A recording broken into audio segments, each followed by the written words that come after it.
Hello दोस्तों, स्वागत है आपका हमारे YouTube चैनल पर।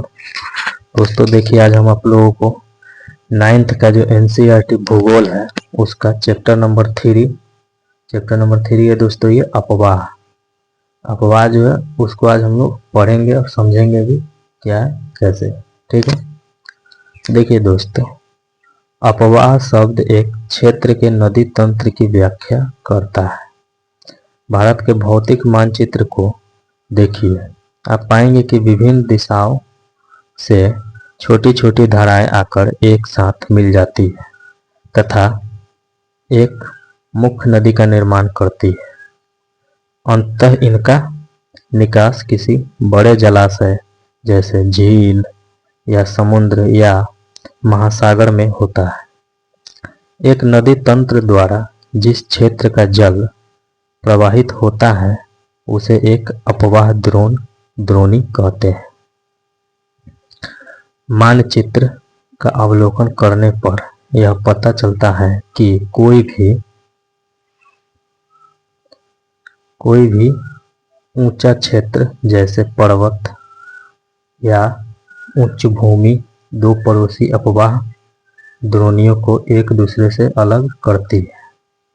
इस प्रकार की उच्च भूमि को जल विभाजक कहते हैं। देखिए दोस्तों, यहाँ पे चित्र में एक धारा ए आ रही है, दूसरी धारा ब आ रही है, जैसे अ आ रही है और ब धारा है।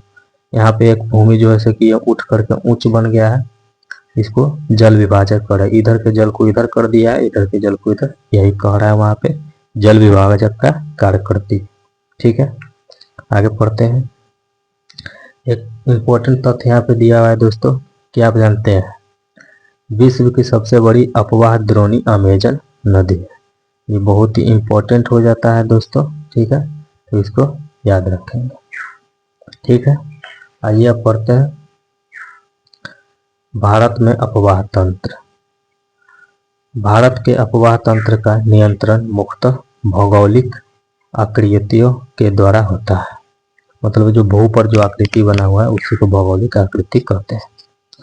इस आधार पर भारतीय नदियों को दो मुख्य वर्गों में विभाजित किया गया है।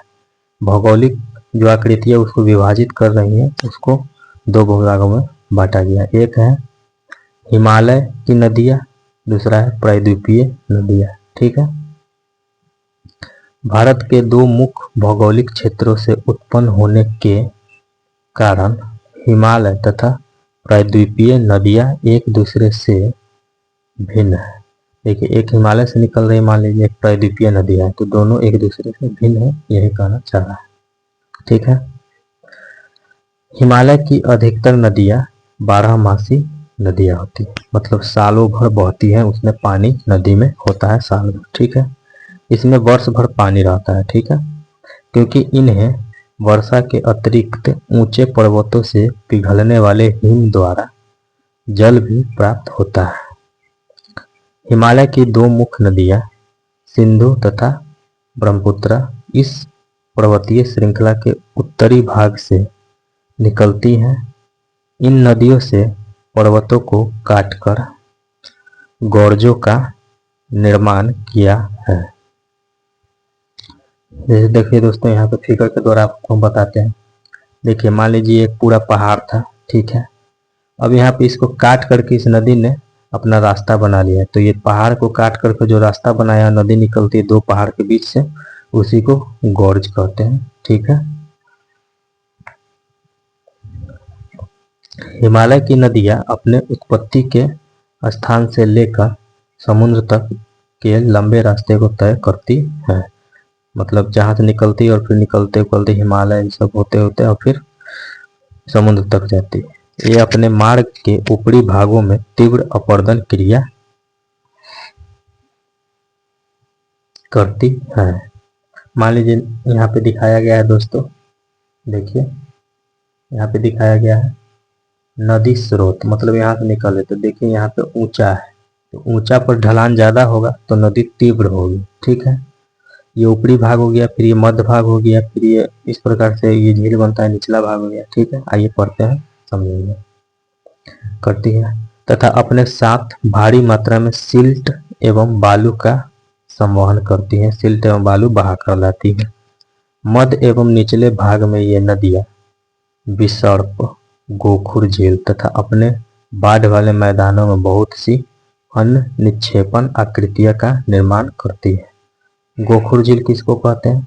तो ये नदी आ रही है, यहाँ पे नदी से कट के एक जल क्षेत्र बन गया है। देखिए नदी से कटा हुआ है और एक जल क्षेत्र बन गया है, तो इसी को गोखुर झील कहते हैं। ठीक है, आगे पढ़ते हैं। ये पूर्ण विकसित डेल्टाओं का भी निर्माण करती है, मतलब ये डेल्टा भी बनाती है। जो नदी के बीच में जो मान लीजिए टापू जैसा बन जाता है उसी को डेल्टा कहते हैं। अधिकतर प्रायद्वीपीय नदियां मौसमी होती है। हिमालय नदियां क्या थी? 12 मासी थी, सालों भर उसमें पानी रहता था। ये मौसमी होती है, जैसे वर्षा पर डिपेंड करती है, क्योंकि इनका प्रवाह वर्षा पर निर्भर करता है। देखिए कहा वर्षा पर निर्भर करता है, तो जब वर्षा होगी तो पानी रहेगा, नहीं तो नहीं रहेगा। शुष्क मौसम में बड़ी नदियों का जल भी घटकर छोटी धाराओं में बहने लगती है। मतलब बड़ी नदी है लेकिन जल ही नहीं है, तो छोटी सी एक धारा में बहने लगती है। हिमालय की नदियां की तुलना में प्रायद्वीपीय नदियों की लंबाई कम तथा छिछली है।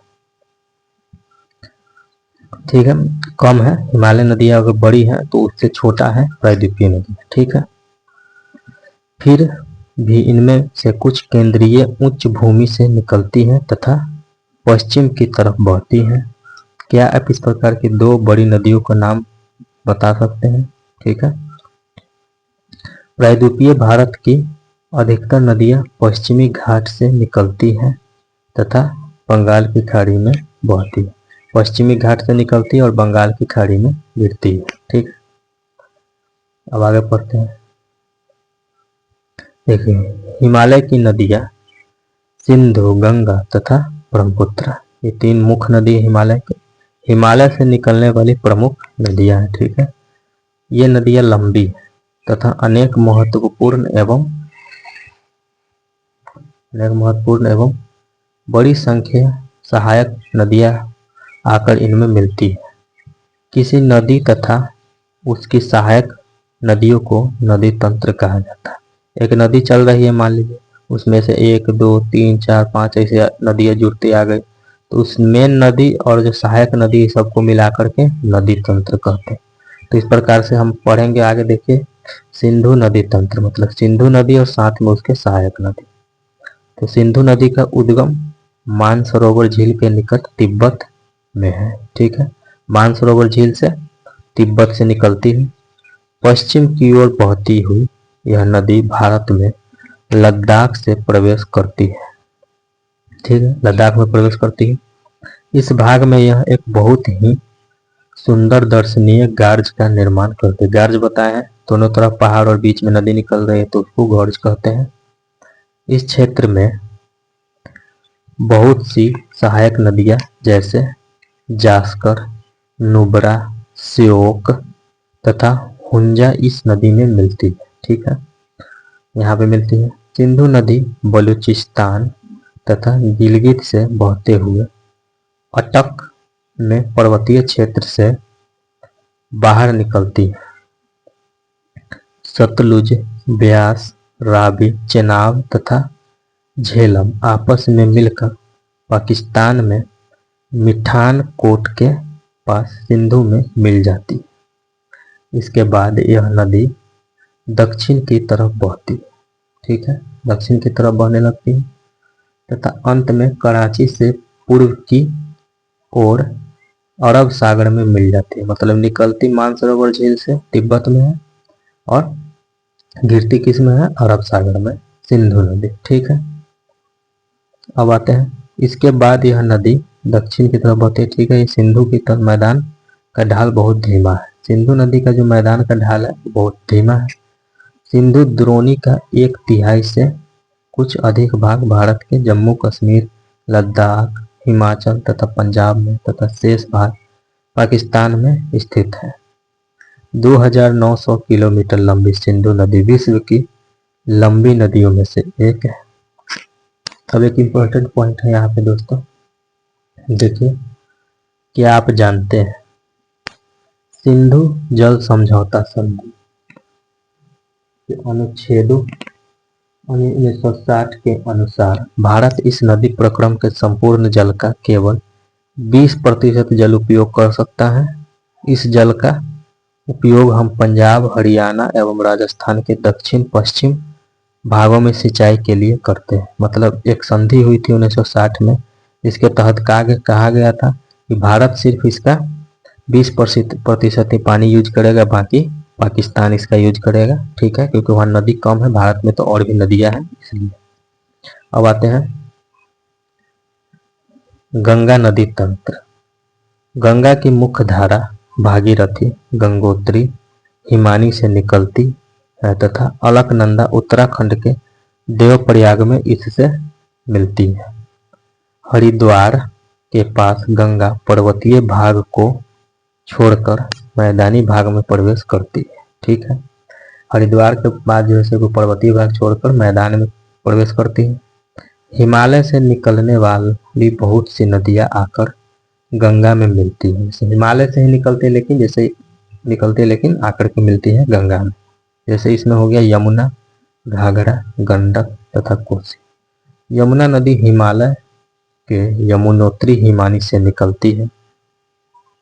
यह गंगा के दाहिने किनारे के समानांतर बहती है तथा इलाहाबाद में गंगा में मिल जाती है।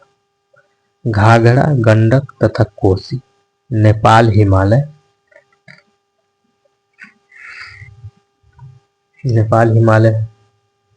से निकलती है।